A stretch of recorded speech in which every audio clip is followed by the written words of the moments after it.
Congress MLC Teenmar మల్లన్నకు TPCC క్రమశిక్షణ committee show cause నోటీసులు జారీ చేసింది. వరంగల్ సభలో చేసిన వ్యాఖ్యలు, కులగణన నివేదికపై చేసిన వ్యాఖ్యలపైన వివరణ ఇవ్వాలని కోరుతూ క్రమశిక్షణ కమిటీ తీన్మార్ మల్లన్నకు షోకాజ్ నోటీసులు ఇచ్చింది.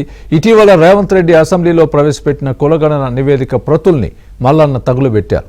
సర్వేలో 40 లక్షల మంది బీసీలను తగ్గించారని ఆరోపించారు.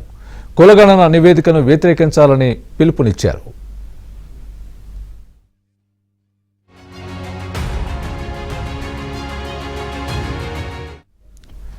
వరంగల్లో జరిగిన బీసీ సభలో ఎమ్మెల్సీ తీన్మార్ మల్లన్న తీవ్ర పదజాలంతో రెడ్డి కులాన్ని దూషించడంపై పీసీసీకి ఫిర్యాదులు అందాయి. రెడ్డి కులాన్ని కించపరిచే విధంగా వ్యాఖ్యలు చేసిన అతనిపై చర్యలు తీసుకోవాలని పలువురు కోరారు.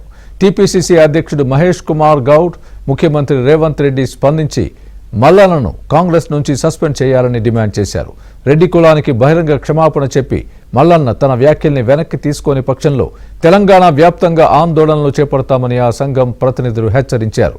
వీటన్నింటిపైన వివరణ కోరుతూ టీపీసీసీ క్రమశిక్షణ కమిటీ చైర్మన్ జి చిన్నారెడ్డి మల్లన్నకు షోకాజ్ నోటీసులు జారీ చేశారు.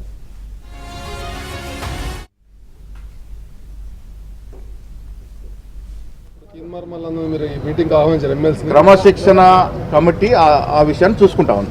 ఆయన వచ్చారా మీటింగ్? వచ్చారండి? రాలేదు. ఎవరు అవన్నీ కూడా క్రమశిక్షణ డిపార్ట్మెంట్ ఉంది, అవన్నీ చూసుకుంటా ఉంది.